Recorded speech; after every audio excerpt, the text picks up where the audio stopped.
My name is Phoenix Jones, and I'm the leader of the Seattle superhero movement. We walk around a lot of the really rough areas of Seattle and just keep our eyes out for crime and just are the first responders on the scene. 5 nights a week, I tuck my kids into bed, suit up at the comic shop, and hit the streets for patrol. You never know what's going to happen. Breaking up bar fights, feeding the homeless, just protecting the people of Seattle. The message is pretty simple. Report crime. Take that extra step. Standing by is easy, but helping out takes heart. A winner is someone who stands tall in the face of danger. The world needs more winners.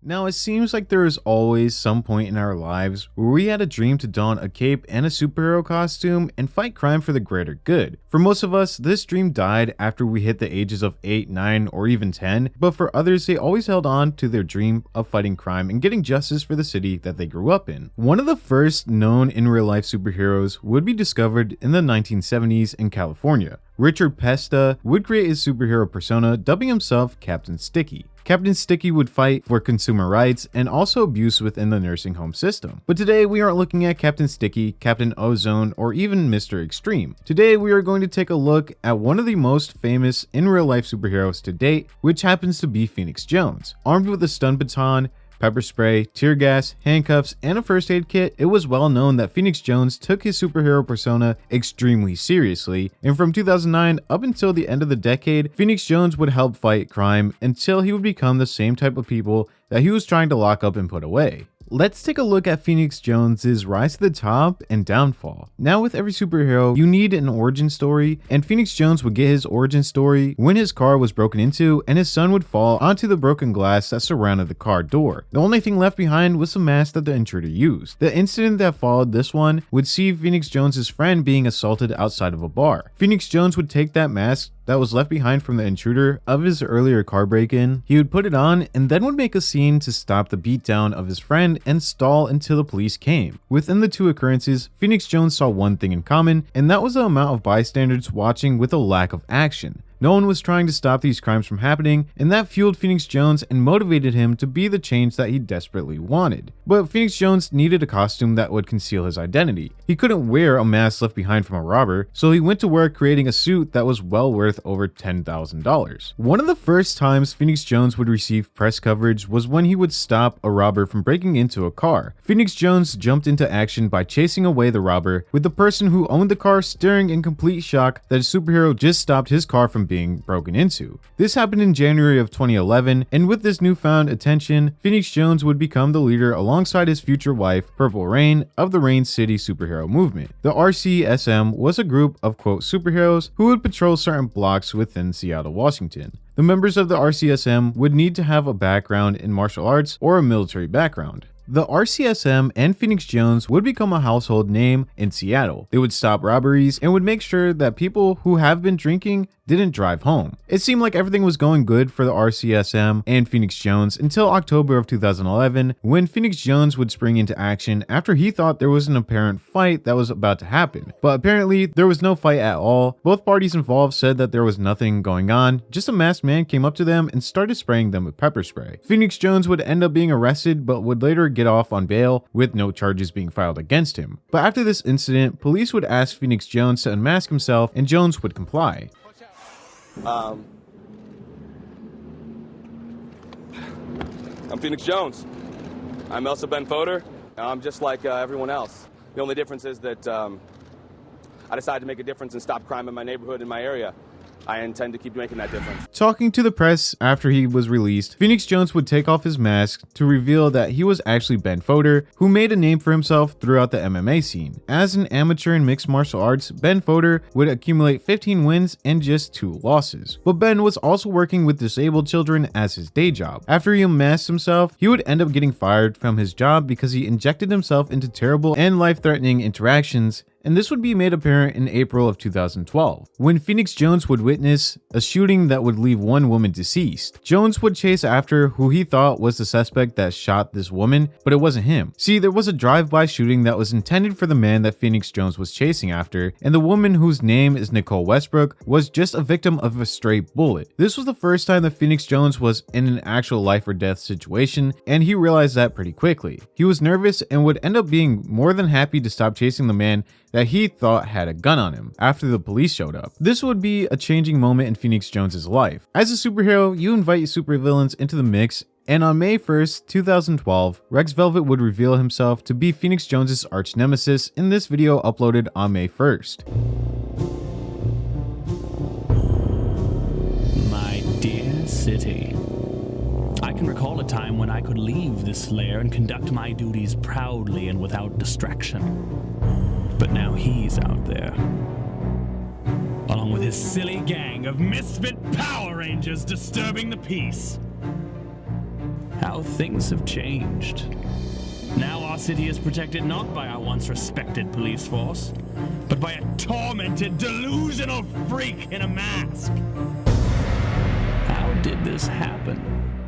When I see that our boys in blue are being replaced by a hobo snitch in a mask, gallivanting around with a slew of nerds in tights, I have to wonder, what direction is our fair city heading in? The Rain City superhero movement must disintegrate. For far too long we've watched as our nation buys into its childish charade, and it's run its course. It's time to get real, Jones. The community would be better off without you. You're doing more harm than good, and I'm willing to bet that a sensible, sane majority would agree with me. You're a nuisance, a problem child, a snitch, a fake. You must be stopped once and for all. You won't find me hiding my identity, Jones. My name is Rex Velvet, the people's villain, if you will.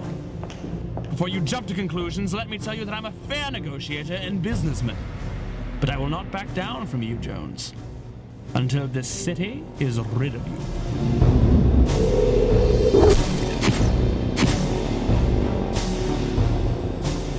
Phoenix Jones. Rex Velvet would state that the community would be better without Phoenix Jones. Unfortunately, we never saw an actual feud between the two, mostly because Rex Velvet was trolling the RCSM and Phoenix Jones. But Jones was 100% serious with his superhero persona. But the very next day, on May 2nd, Phoenix Jones would again find himself in some more trouble. During the Black Bloc protests, Jones would be accused of pepper spraying a group of protesters. Jones would deny this allegation, but later on would spill the beans and would state that he only pepper sprayed them because they stated that they were going to bomb the city courthouse, and Jones just acted on self-defense as the protesters started to throw rocks and bottles at the windows and glass doors of the courthouse. This would be the start of the many criticisms that would come his way. People started taking Phoenix Jones as a joke, and he would be questioned all the time for his bravery. In November of 2012, right before the new year, Jones would engage in mutual combat, which is legal in Seattle, Washington, as long as the parties involved agreed and there is no damage to surrounding properties. This ended up being a bad look for Jones. With an MMA background, he would take on a man who was stumbling and looked like he was intoxicated. Phoenix Jones would easily win the fight, but people questioned if Jones actually wanted to make a difference in the world or if he was just fighting this man because of his ego. Because if he actually wanted to make a difference in the world, once he saw the man stumbling and intoxicated, he would have just walked away. Sadly, in 2013, Purple Rain and Phoenix Jones would officially go their separate ways, and with that came the downfall of the Rain City superhero movement. That would come to an abrupt end after Phoenix Jones said it became disorganized and a lot harder to manage the group. Phoenix Jones would also state that some of the members possessed illegal weapons that were a big no-no when it came to being a member of the RCSM, and also some of the members just weren't in shape. Jones said that he would continue to patrol Seattle, but he would be doing it solo. But this disbandment of the RCSM would come on the heels of allegations made against Phoenix Jones for stealing a fellow superhero's GoPro and another superhero's helmet, and that Jones would return that said GoPro broken just a couple years after. Shockwave would state that Phoenix Jones was a storyteller and that Jones would come to the meetups late and would run off without his team without any warning. The superhero Shockwave would state that he would be bringing Jones to court, but I couldn't find any resolve to this case. Now, throughout 2013 through 2017, Ben Fodor would make a comeback to the MMA scene, fighting for the Cage Warrior Combat promotion, and would end up signing an exclusive contract with World Series of Fighting. Throughout this time, Ben would go by his superhero name, Phoenix Jones, and would end up winning 7 fights and only losing 3 fights by decision. Now, throughout the mid-2010s, the hype around Phoenix Jones died down, and it would be rare to even see Jones out in the street. Jones would get his own comic book titled The Awesome Adventure of Phoenix Jones, but would also get negative feedback for showing the gruesome killing of Nicole Westbrook. The thing was, comic books were mostly fake, made up stories about superheroes that were not true. So whatever was depicted in the comic wouldn't hold too much value. But Phoenix Jones's comic was very different. It was very much real life, and showing this visual of Nicole Westbrook surrounded in blood was enough for people to again wonder if he did this for attention.